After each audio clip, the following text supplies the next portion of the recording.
your bubbly and beautiful host, Elizabeth. It's the Caffeinated Cooper Show.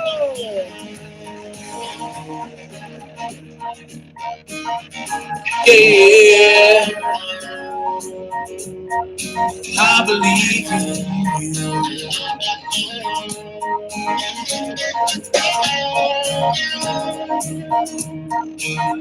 I don't believe in lucky seconds. I'm not sure about Loch Ness,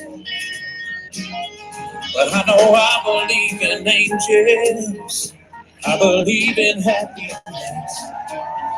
Good morning, everybody. I believe in happiness too, and I hope that you're having a very, very happy start to your Saturday morning. We are on location. We are actually just outside of Savannah this morning, and we're having a nice, fun trip visiting my college-age daughter who is in school nearby, and also taking a 10th birthday mommy and me celebration trip. So it's going to be a whole lot of fun. We're hoping to get into Savannah today, maybe take a couple of tours. He loves horses. He really wants to do horseback riding. And I'm like, bud, I can't. I can't do horseback riding. Where were you 25 years ago? I was on horses all the time and loved it. So we're going to take a carriage ride and things like that and go see River Street Suites. If you've never been to Savannah, I highly recommend it. It's really cool, especially if you love ghost stories and you love some of those really out there, truly creepy true stories. Go to Savannah, 100%. We also have a beach. Georgia has everything. Let me talk about that for a second. So filming, why do we lead the country so many years again and again and again over California in filming? Well, not only do we have 37% back end incentives to your filming. So you bring a film project here to Georgia, you complete your project, your housing, your food costs, crafty on set, all your costs then get submitted and you get 37% of that back.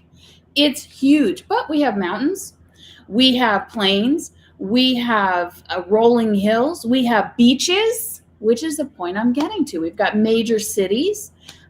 Georgia is the place to be. All right, everybody. I have somebody connected to me from another great state, Virginia, and he is here to enlighten us on what has happened in the financial markets this week. And without any further ado, from Vista Front Partners, J.C. Schweingruber, how are you this morning? Hey, I'm great. How's everybody doing? How are you? How's Savannah? You're having a good time? Having a great time. So yesterday, we were just kind of milling around. I think the first things first when you come to visit your kid in college, they want to go to the grocery store. They want to go to the clothing store. They want some of the creature comforts that they know as soon as you leave, they're either going to have to call home and beg for money or use their money, which all of a sudden they don't want to do that. Man, I miss college too. The days of having fun and not much responsibility other than homework. I loved it. I would do it again right now. I would totally live that life of what's that movie, Old School, Frank the Tank. I would have a great time. Everyone would know I had a great time the second time around. That'd be awesome. I'll tell you what. So we're staying. There aren't too many hotels in the town that we're in. And so a lot of the military guys, when they're off, they're on leave for the weekend, they'll come up here, of course, because this is where all the really cute college girls are. And across the hallway from us, there's a whole room full of military guys. I don't know if they're Navy or if they're Army, but they rolled in at like 2:30 in the morning, totally inaudible. It was whoa, whoa, whoa. And I'm like, oh, wow. I forgot what it's like to be 21, young and free. Oh, that's nice. But what you were saying earlier about like the filming industry down there, Georgia's a beautiful place. I've been there many, many times, and not just to Atlanta for baseball games, but the beaches are nice. You're in Savannah, so you're just a stone's throw away from Tybee Island, which is really, really a great place.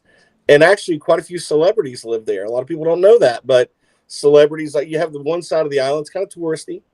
You have the other side of the island where so some of the rich and famous are pseudo.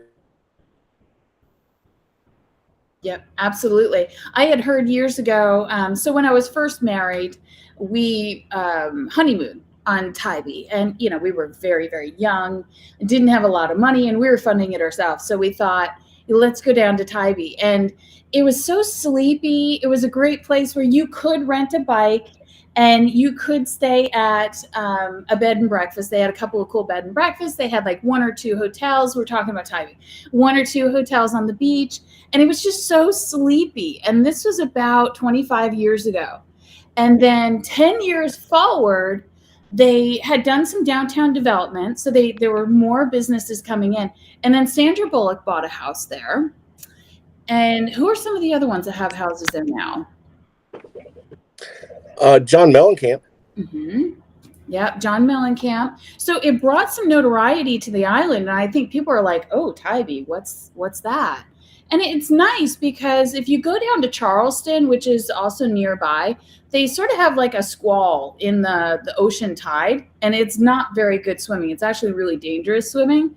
But then you come down to Tybee, and I don't know if it's a little bit of an inlet and then it juts out. Like it breaks it up a little bit. And it's much easier swimming. So it's a nice beach. I like it. Yeah. Yeah, it is really nice. And they're doing so much filming there. I think The Walking Dead was one of the most famous things filmed there. So right. I forgot about that because they filmed there and then they did sort of like, I want to say middle Georgia. It was a little bit south Atlanta, wasn't it? Yeah. Yeah. Yeah, that was huge. I had a friend of mine in the gym. He's since passed away, unfortunately. And he was like just a Walking Dead fanatic. And he kept coming up to me. He's like, are you on The Walking Dead yet? And I'm like, no, dude, just because it's filming here doesn't mean that I could be like, oh, I'm an actress. I'm just going to walk on set. It'd be fun too. Yeah, it would have been, but not at that. I would totally have been a zombie. They could have killed me off in like one set. That'd been fun. But it is fun being a zombie. I was a zombie on the movie Cell with John Cusack, and that was a lot of fun because at that point in time, that was my turning point where I didn't like horror films because I was always a viewer of them. And then all of a sudden, I'm in the middle making one, and they're putting the Alka-Seltzer in your mouth, so you kind of have to go, yeah. And they put a little bit of water, so it's like fizzing, and they come out there with this like sprayer, what you would use to spray your lawn, and it's all Wilton red dye. It's cake dye, and they spray everybody down and you got to stay there until they go action, and then you can run through like frothing from the mouth, and it was fun being a zombie. Yeah, actually, you were in the airport scene. Is that right at the very beginning? I was. Yes, I was. See, I didn't know that, but then I had to go back and I was watching it again. It's like watch it a little bit slower, paying a little bit more attention. I'm like, oh, there she is. Yep. Yeah. That was. was. Congratulations on that violence. That looked fun. It was so fun, and they kept redressing me, and they're like, "Okay, now we want you to do this." So I'm all over that, and I'd have to watch it and point me out and say, "Okay, I'm right there," and then I'm interacting here, and then they had me run there. So they used me for everything, and I loved it. Oh, that was awesome. I loved it, but. That was my first time actually face to face with John Cusack. And one of the first times you're standing there and you're talking to him, and the only thing going through my head is Better Off Dead.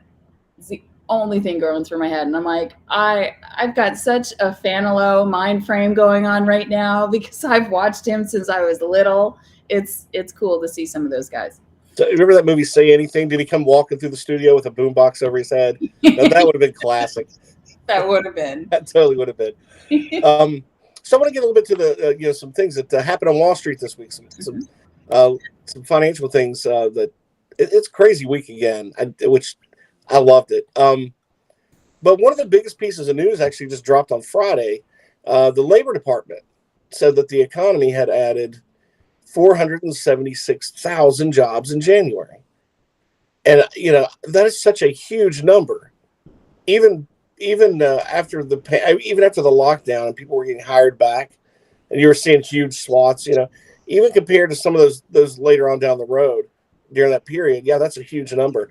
The reason being was because economists had projected at the high end 150,000, and at the low end, actually, there were some Wall Street pros that were projecting job losses because of this dragging Omicron variant. So I was kind of yeah, I always kind of look for the worst and expect the best, prepare for the worst kind of thing. So I was like, how bad is this jobs report going to be? And when it came out, I was blown away. And then the other thing that looked good was that the previous two job reports that came out, they revised those numbers up a lot too, which was really good. So we got really good revisions in those, which means that the Fed will be on pace with their tapering off and then raising interest rates, which looks like will be next month in March. Now the question is how much. A lot of people are like, half the people now are projecting a quarter, and there's a growing number of people that expect maybe a full 0.5% increase. I would not be surprised to see the 0.5% increase. That would be a little bit of a shock to the market. You probably see some volatility coming from that, but once we get past that first initial raise and we're realized like, oh, it's real, it's happening, then the market will be prepared going forward to accept the realities of the numbers that we're seeing. So inflation's still strong, and we'll probably see. I think when we first started talking about rate hikes, people were expecting about 3 this year. Now everybody's saying, well, we'll probably get at least 4. If it's quarter points, it's 1. Some are saying now maybe 5. So we'll see where it goes. We'll get more clarity after the first one, and then we'll get the numbers back in, how that impacted everything. But it wasn't a bad week actually out there in the market. Earnings reports are coming in. Amazon, like everyone can usually expect, just blew the numbers away. They did awesome, and actually they were part of the reason the Nasdaq was up so much on Friday. They were probably 2/3 of that that amount returned 200 some points, but I think it was up 1.5%. Now they just released. I don't know if it came out yesterday. I haven't been too in touch in the past 48 hours, but it has been released that they're increasing their membership fees. Yes. Okay. And do you know what the increase is? I didn't. I don't think they've said at this point, but they're looking at raising Amazon Prime, and probably about 10%. I would imagine about 10%, probably something more in line with what inflation numbers are. Netflix just raised their subscription fees too. Right. So you're going to see a lot of these streaming services do this in response to inflation, because I guess to make those streaming services, those are going up too. But another big piece of news that got leaked on Friday, and this is nothing set in stone, but Peloton, Amazon is in the running to buy out Peloton.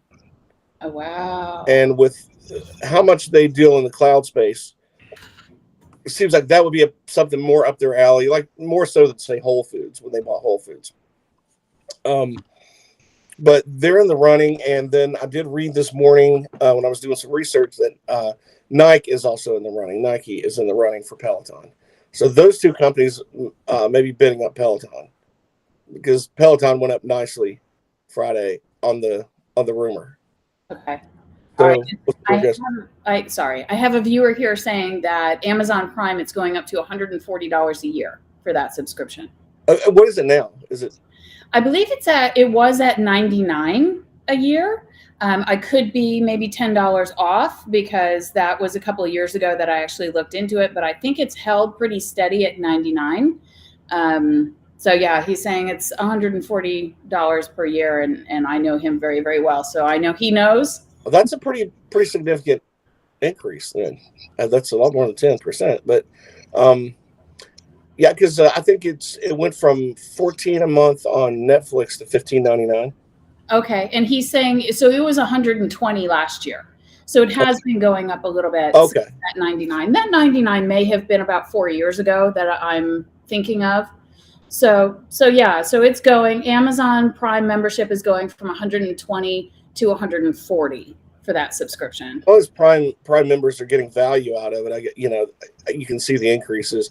Netflix hasn't raised their price in a long time, so I was it was just a matter of time. But I guess they'll raise until they see their subscriptions start dropping and it hits the bottom line. But that was another thing. The fact that Amazon was raising that price, I guess, was a good sign too. And that's another thing that led the stock price up. So we have, this viewer is also saying Amazon was on the news with Starbucks that they are both increasing prices again in the next few months. Well, it is an inflationary period, so we will see where this goes. But, they can only push so far until the consumer can't bear that brunt, and then they have to bear that brunt. And we'll see how these companies fare. Hopefully the inflation won't be too long-lived. Maybe this year will be the year like we kind of let it run its course and shake that out and get back to a more normal level. But that'll depend on a lot what the Fed does with, like I mentioned, with the rate hikes, and see where this goes. And I have a question. Go ahead. I'm sorry.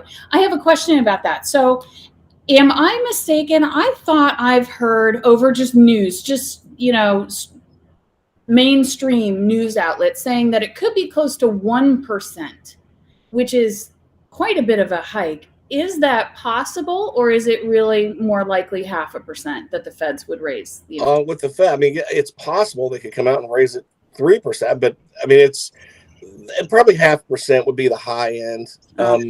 They're going to test the waters first. They're not going to shake things up too terribly much with a massive hike like that, I wouldn't think. Now, if we get some crazy numbers between now and then, I guess anything's possible, but I wouldn't bank on something that high. Okay. All right. Thank you. Yeah. The other number that came out this week was from, I'm trying to think what was, the platform you're using, Facebook, Metaverse, right? Meta. Man, did they miss their numbers. And they took a tumble on Friday. They were down 25%, I think, in an hour. So, Zuckerberg lost a bunch of money. And Facebook shareholders lost some value that day too. Now, how long will it take for that to come back? Who knows? They're putting a ton of money in this whole Meta transformation, and they're actually seeing user numbers actually starting to decline, and they're not growing their number of users at a pace that they were used to. So that number has slowed dramatically, and I could leave this up to your audience to determine why those numbers are slowing dramatically. Is it because every time you turn around, somebody's in Facebook jail for something they've said? I know people who are getting flagged for false information on COVID when it wasn't even a comment on COVID. That happened twice this week to somebody that people I know on my timeline. It's like somebody put a meme up that had nothing to do with COVID. It was a joke. Yeah. And they slapped the COVID warning on it. So I think people are kind of getting tired of this backhanded censorship of some of these platforms. And that's why we're seeing some of these platforms' numbers decreasing, and other platforms are popping up. So, and I've definitely noticed that, especially in the past 18 months, that the views, this show just doesn't, for whatever reason, doesn't seem to be getting in front of the same eyeballs as it did 2 years ago. And I find that to be a consistent complaint, because I guess, I need to call it what it is. It is a complaint across podcasters such as myself and other people, and never been in Facebook jail. I don't plan on going there. I stay away from religion and politics for a reason. But, I notice the same thing. So I also have a really popular group called Chronically Funny. And it's just a place for everybody to do a brain dump and laugh. And it's a great Facebook group. But I had something that Facebook came back and said this post is not allowed per our standards, blah, blah, blah.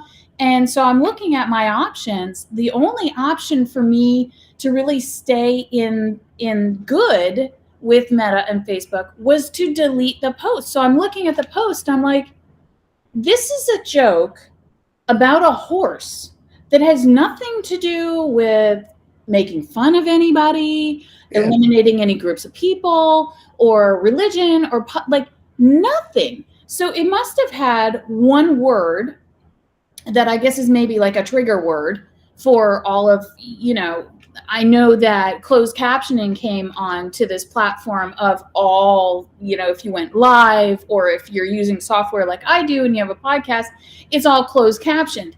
And at first I thought, well, that's great. But I think that's part of the system that is just automated. to go through and say, oh, no, that's a word that you can't use, or this is a word that you can't use. And I honestly think that was part of what was posted in the joke, was that there must have been a word that had to have gone along with a saying, a cliche, something, and they pulled it because there was absolutely nothing wrong with it, but I had no choice. So I wound up having to delete it. Those things are very, very frustrating. I'd have to say for myself as a podcaster, and then I'll shut up about this because I know that you have more really good tips for us. But, I got to the point just before the holidays last year where I'm like, I'm going to have to do something or the show is going to be no more, because with as restricted as it is, as far as where the show goes from the difference, I mean, there's an author that I did a live book reading and we got 10,000 views like that without even trying. And now I only get 25 views. Like I'm really thankful that this show is syndicated internationally and I have another platform to put it out there, because certainly not getting the views on Facebook, that's for sure. Yeah. And it's a real shame. And, I had a couple of questions I kind of wanted to just ask the viewers. And I guess as they watch over the course of the day or tomorrow, whenever they get around to watching, or even right now, maybe leave some comments. Actually, two questions I wanted to ask, because you can read so much online, but then when you talk to real people, you get better feedback, instead of another filter and somebody doing things. One, how do you feel about these platforms? I mean, is this something that you're willing to use long term? Facebook, Twitter, YouTube, Instagram, especially YouTube now, censoring people's videos or kicking people off their platform.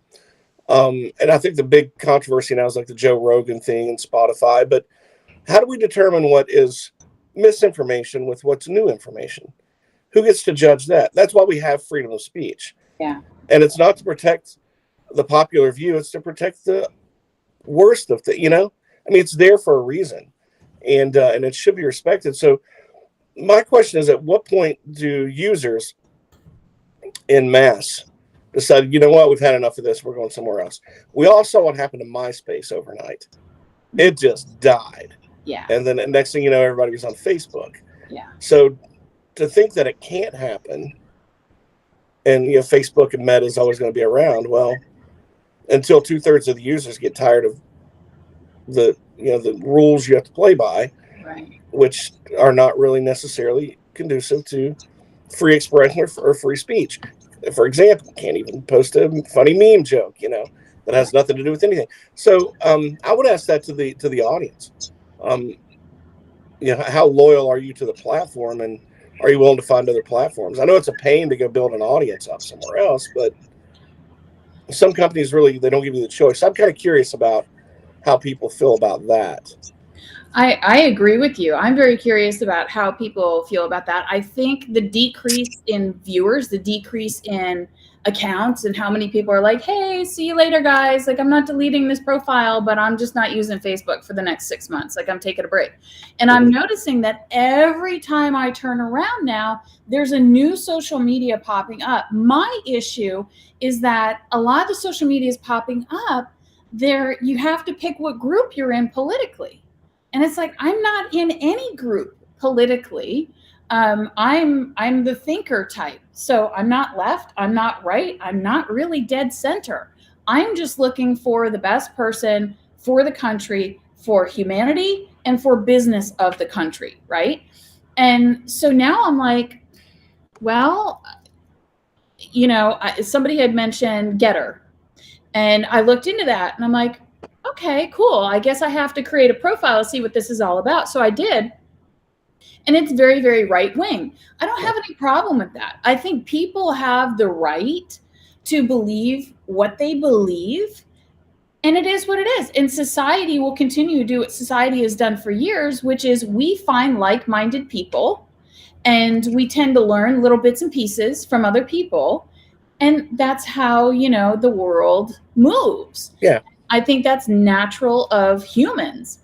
So that's kind of where, personally, if I was to answer that question, that's where I feel stuck. I'm still heavily using Twitter and Facebook and YouTube, and I have no problem doing so. I just wish I could get my views back. Yeah, and hopefully that'll happen. But yeah, they changed those algorithms so much that even when you kind of land on a certain hashtag, it's going to get a view. Now, next thing you know, 2 weeks later, that's not working. Right. And I don't know why they do that so much. I guess the other question I wanted to ask the audience is, the other big thing that I guess going forward in the future is so many people are now working from home, and that transition of working in an office and working from home, and then that hybrid something that's going to come out of it. I kind of wonder how effective that working from home is going to be as far as, I guess, productivity. How do people feel about that? Do you feel like that working from home is something that's going to be a permanent thing, or does it need to go back to the way it was?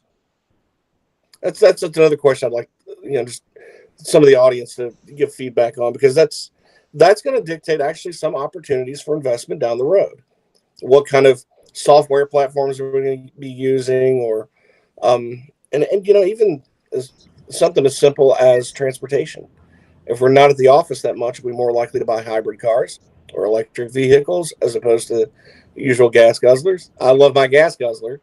I drive an SUV. I'm totally comfortable in it, but but it depends on where you're at. Are you in a city or rural? And so there are opportunities, I guess, based on where people think we're going in that regards too. I agree. I think that there's different personalities. Even in some of my adult children, I can take a look at them, and one of them is already out into the workforce, and it's like, oh, she's a go to the office kind of girl.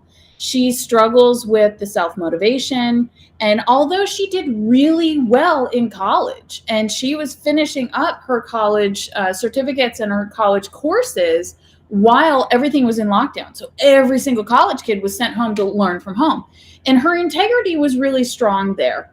But she thrives in a work in the office kind of environment. For myself, I thrive in a work at home kind of environment. So I do like that it's opened up so that we can embrace different types of our personality. I'm a little bit of a hyperactive cat during the day. So I'm very, very high functioning. I can get a bunch of stuff done. But in an office, I almost felt like I was losing some energy because I was stuck at this desk. And, I'd have to be in my office for people to call me, because it was really before, in a corporate situation that you were actually using your cell phones. Yeah. So I lost energy that way. But to your point on transportation, man, that's a whole nother discussion. I've got to tell you, we have been looking to replace our vehicle. We are, we tend to have a need to have to change it up about every 4 years. And we're at the point where I'm like, no, we're just going to hunker down. We bought the vehicle that I'm driving right now about 4 years ago. It's perfectly fine. It's good for the long haul. And I think we're just going to hold on to it because, Cyrus, we are actually in a market right now where cars have either held their value or they're gained a little bit of value. What in the world? I know, like the average used car is now $7,000 more than it was like 3 years ago on the lot. So it's tough, because all these shortage of chips, semiconductors, and things that are used in the new automobiles. You have so many like F-150s, I think, sitting in fields in Kentucky just waiting on the computer chips so they can be sold. So it's a tough situation. So I think Congress this week had met. And I don't know if they passed it. I'll have to look into it. But there was a bill they were going to pass, they were going to vote on, that would bolster the chip industry here in the States and require a certain amount to be made here domestically. Now, in order to get that ramped up and into production, we're looking at about a 5-year window. So it's nothing that can just pop up overnight. So let's hope the Chinese don't get antsy and take Taiwan on us, or we'll be in a spot. Let's put it that way. I agree with you. I think, one great thing about this country is that we do have ingenuity. And at one point in time, look at Detroit. It was Motor City. That's where we made vehicles. And we do still have the ability even to go back before computer chips when we were making vehicles. If we have to go back there, we'll go back there. Like, we will figure it out. And I think that is the one thing that helps me sleep at night, to know that in this country, as long as we do not become a communist country, which would take a whole heck of a lot to make us that way, that we do have the ingenuity here. And pharmaceuticals are coming back. There's a couple of different pharmaceuticals, not factories, but manufacturing that has opened up just outside of Nashville, Tennessee. And they're making some of our Z-Pak, which is azithromycin, penicillin. They're making all of our needed antibiotics there now. Yeah, and that should be a national security issue. It really should. The medicines and vitamins we take should mostly be manufactured here, just for our own security and safety, because over 90% of it right now is manufactured in China, where we have supply chain issues. So, if you need your heart medicine and it's made over there and shipped, you're in a tough spot. It's not good. It's not good. So I remember last week we were talking, and I was talking about people maybe want to have a local advisor. Yes. And some of the questions you should probably ask an advisor when you go in to meet with somebody, or if you talk on the phone. And it's before we started today, I'd mentioned just how awkward it is for a lot of clients the first time they meet an advisor. And I've dealt with this, I don't know, hundreds of times, that someone will come in, either sit down when I had the Jones office, or call you up at wherever I worked at, or even now, and they want to just talk a little bit about their investing, but one, they don't know where to start. Two, they don't know you, and you could tell sometimes they don't really know what to ask. And it's unfortunate. And the reason that is, I compared it to like going to a doctor for the first time. You don't really know what to ask. You don't know the doctor. So you kind of you're just kind of getting through. And then you're really not comfortable after, because you think of 10 questions you should have asked based on the conversation. It's like that happens all the time in life, right? So the first thing I would tell somebody when you're actually, you have some money to invest, you want to talk to somebody. First of all, it's kind of keep in mind that they're not interviewing you. Even though you may not know a lot about investing, and this person may have 20 years experience, you don't know, but keep in mind, you're sort of interviewing them too. It is your money. You're the customer, right? So make sure that you kind of have that confidence, okay. Because when I talk to somebody brand new, I'm kind of sizing them up to see if they're going to be a good fit for me, as well as I'm going to be a good fit for them. But it's a lot more helpful when the client has questions and I know what their concerns are, instead of trying to pick and open up a conversation with a lot of open-ended questions. If they know what their concerns are, it makes it a lot easier to know whether we're going to work well together. So first of all, I will tell you this: if you're talking to an advisor and they use a lot of technical language, a lot of jargon, industry jargon, if you feel, if that investment advisor is making you feel dumb, walk away. It's just that simple. There's a lot of us out there. I wish I was the only game in town, but I'm not. There's a lot of people out there. So you can go talk to more people. But some of the questions that you should really focus on, the first one is this word fiduciary that pops up. You hear it on commercials all the time. Are you a fiduciary? And that means that they have your best interest. Their company is structured such that they have your client's best interest, in the forefront. Somebody that, and you think, well, what does a non-fiduciary do? Well, they only have to recommend products they think might be suitable. Okay. Not really structuring a plan for you and getting to know you and finding out what you're comfortable with. If you're looking for income, they may just throw a mutual fund out there for you, and that's it. They can just recommend something suitable, and they don't really care about cost or how that impacts you. So that's the next thing, you find out if they're a fiduciary, in which case, most are. Some aren't, but they don't advertise that they're not. So that's why it's important to ask. The second thing is, ask the investment advisor how they get paid. And then what are your all-in costs when it comes to investing with them? And by that, let me just kind of back up and kind of, there's different varieties of structures that people will charge. I really tell people, the best thing is to make sure it's like a fee only. So if they use the word fee only, that's good. That means whatever your assets under management are, if it's 10,000 or 20,000, they charge a percentage fee, like maybe 1%, for example, on an annualized basis. And that's good because if it's fee only, that's the only fee you're being charged. If it's not fee only, they might also get a piece of a commission, basically, if they sell a particular good, or if they have proprietary products in-house that they're selling too, they may get bonus structure based on how much of a certain fund they sell, or if they have a new issue stock they're trying to move, like again, something that was just brought out, say made public, an IPO, and they're trying to move some of those shares, they may get a fee. So make sure it's a flat fee, or if it's an hourly fee.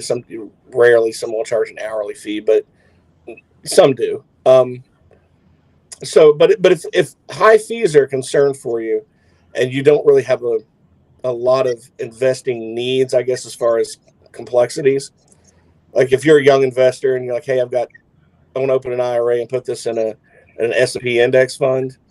Well, you don't come to me, because I'm wasting your money if you do that. You can go to a Robo Advisor or just any brokerage firm and open up an account with no fee and just buy that index fund.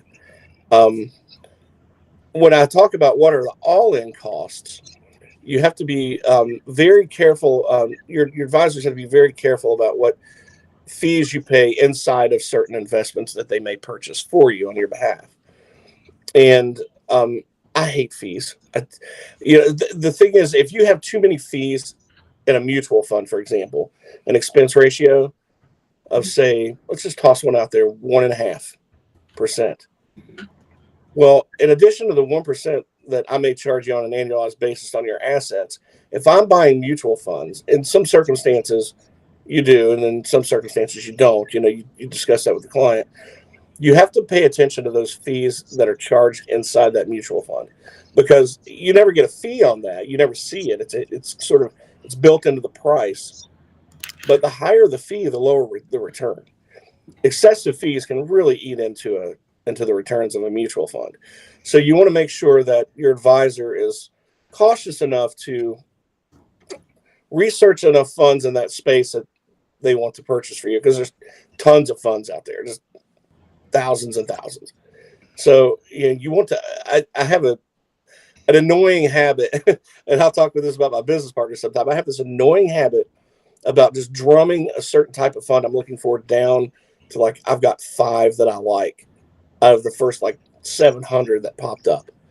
But I look for how long the fund manager's been on there, the average return, is it higher than average risk compared to other funds similar, and that expense ratio that they charge has to be incredibly on the low end of what I'm looking for, because I do not like to see people's accounts, returns being eaten away in fees.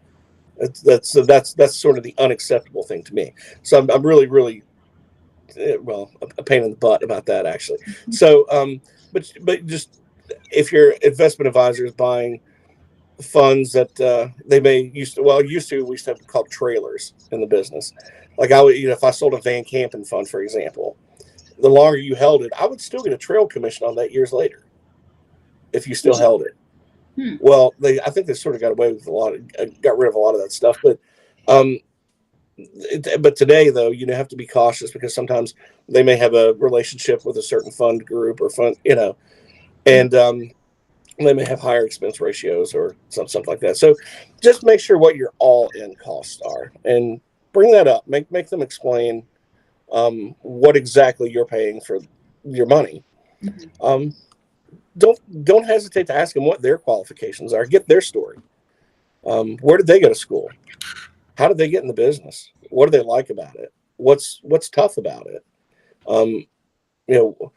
Ask them what kind of clients they're looking for.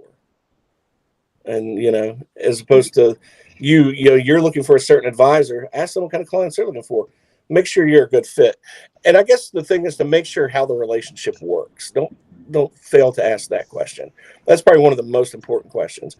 How much access do I have to you outside of our planned meetings once a year or once every 6 months? Are you open for phone calls, or maybe he or she, are you more open to emails and setting up a time? Find out what the access is.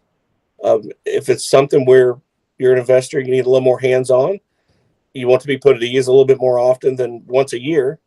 And that's fine. Most of my clients are like that, and they'll call me or I'll call them. Also, when it comes to like an investment philosophy, if you have some certain concerns, like you want to invest, let's just say you have certain values, okay? And you want to, one of your things in life is like living healthy living, you know? So you might like investing in companies that deal more with like holistic living.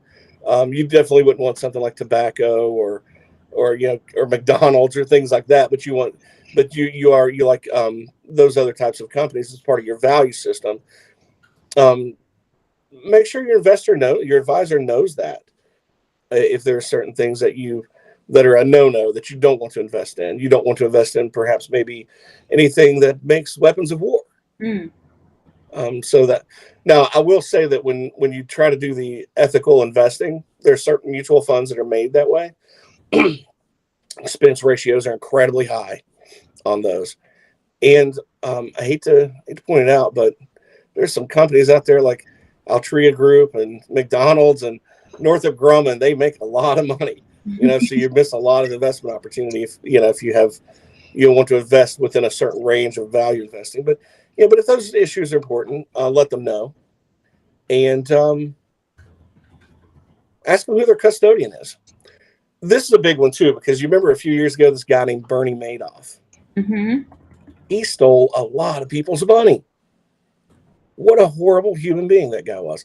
However, he actually held funds, what they called in-house. So he was the custodian of the assets. When you go to an investment advisor, ask them who their custodian is. For example, here at VistaFront Partners, we use Charles Schwab. So all my clients have the Charles Schwab accounts.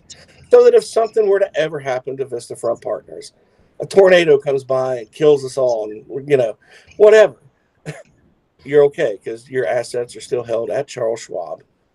And so even if you wanted to switch over to something like that, or have them help you find another local advisor out of their network, they could do that. So always ask who the custodian is. That's important. Mm-hmm. I love the point that you had made while we were in the green room before we went live about the interview process. And, I was mentioning to you, I said, it's education. I love doing this program with you, and I'm so glad that it seems like anytime I need to go on and do the news, you're like, yeah, sure. So I'm really very thankful for your time to do it. Because education is so important. I don't have a financial education. And I think up until, now, when you can so easily research things, you can watch good videos, you can look into different companies and things like that. We're not as blind as we were 20, 25 years ago. Right. But to still understand that we're in driver's seat. And this is your money. And just because it's money and you don't understand it, you don't understand the language. It's like speaking to someone when you speak English and they speak Swahili, there's complications there.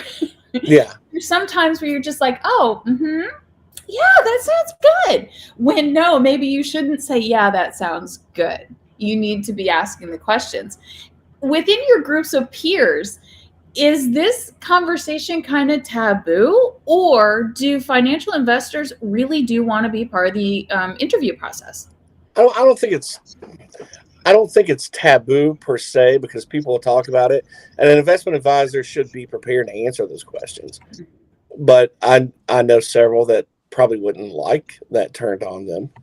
But that's okay. I mean, this is the real world we live in, and whether they like that or not, 1 out of every 20 clients may actually ask those questions. So they should be prepared to answer them, because you're right. There are so many tools out there for investors to educate themselves, become educated. And, I think they're fun conversations to have. Now, I know that some of the places I've worked at before, one of the things that I mentioned earlier about just, if you were just looking for an index fund, you can go to another type of firm. Sometimes those are called Robo Advisors. Have you heard that term? I have. So, I don't know what it is. Basically, what it is you answer a few questions, and that particular advisor, and by advisor, I don't mean a human being per se, but a company, you can do this all online, will spit back recommendations for you on mutual funds only. Okay.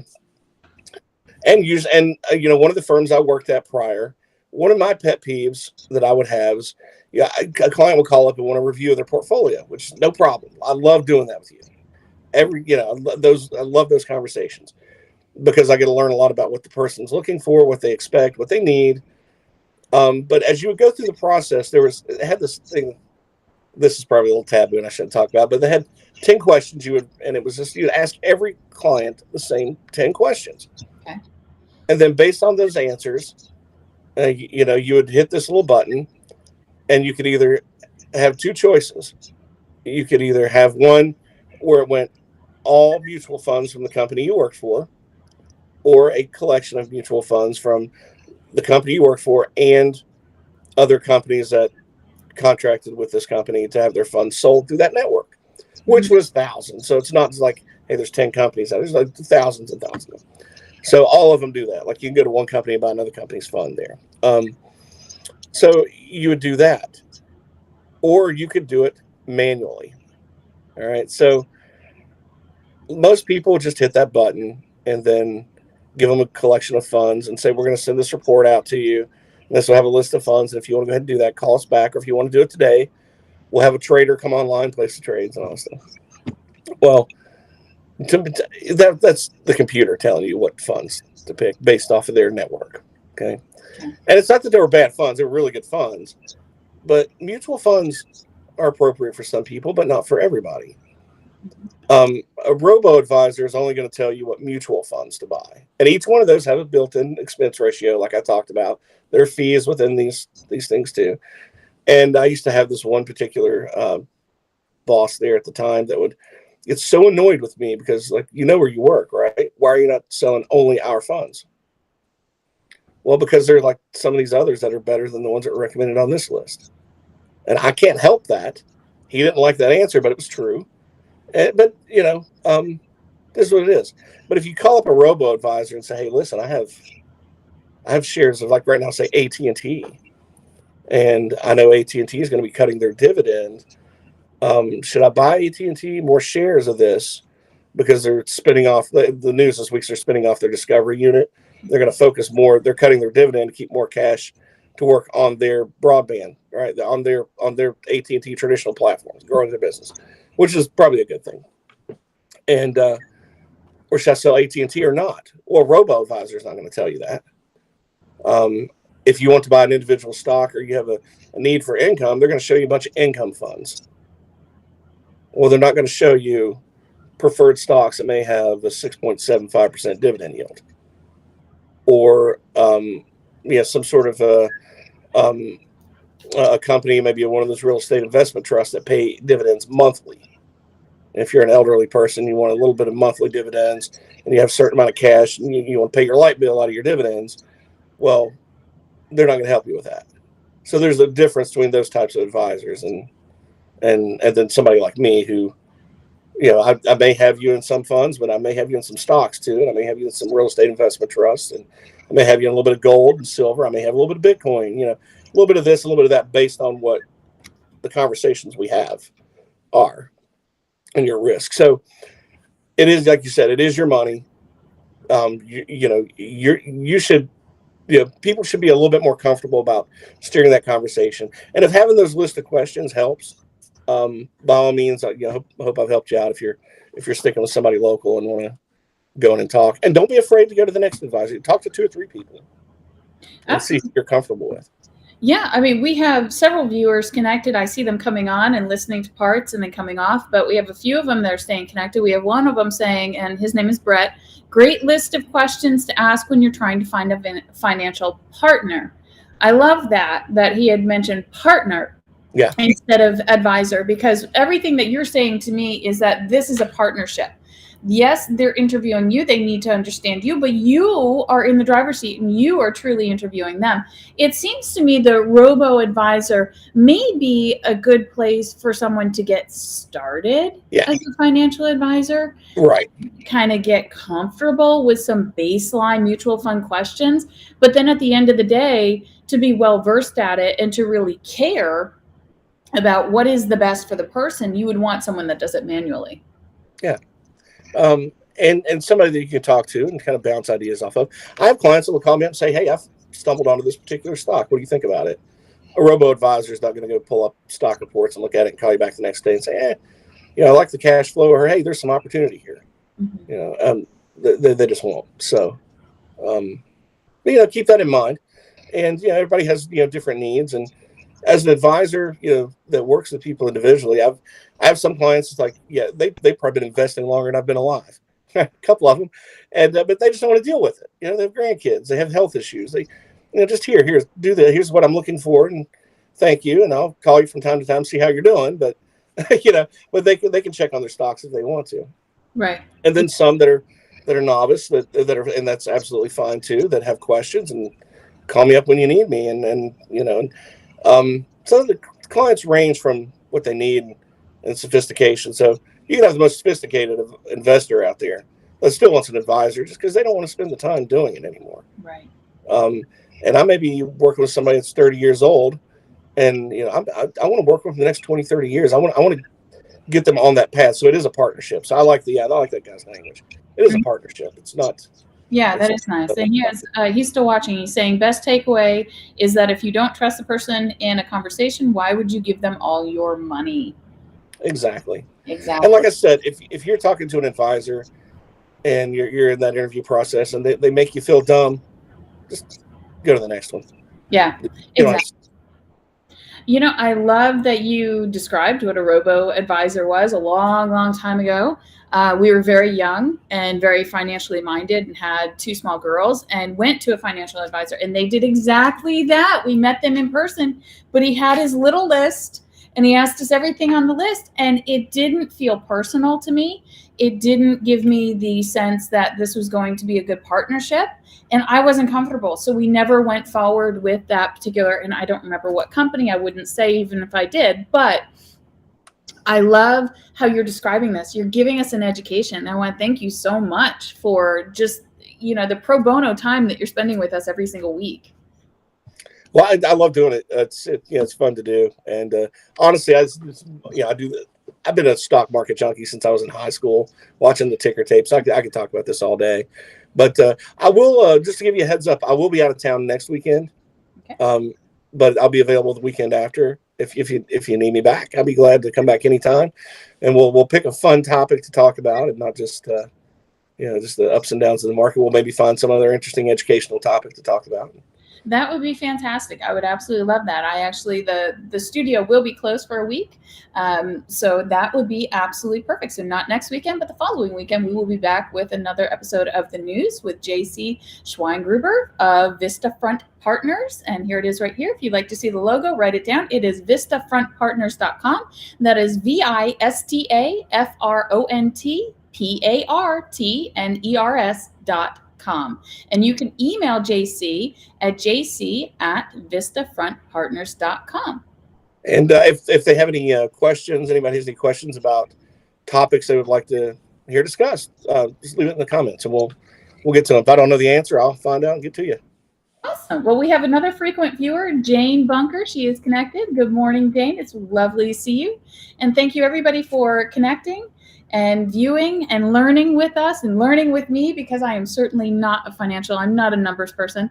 I played with an abacus as a child, but I guess I didn't learn anything from it. So,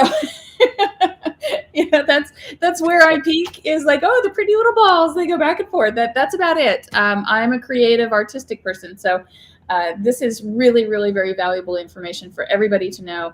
And I love how you give us definitions and you take your time and you explain it. And it's real, none of us ever feel dumb. So thank you so much.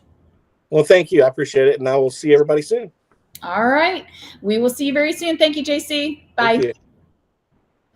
All right, everybody. So we are going to be moving on. I did have a couple of different news stories, but I am going to save them for possibly a little bit later because I have our next guest. He is going to be queued up and ready to go. His name is David Figueroa.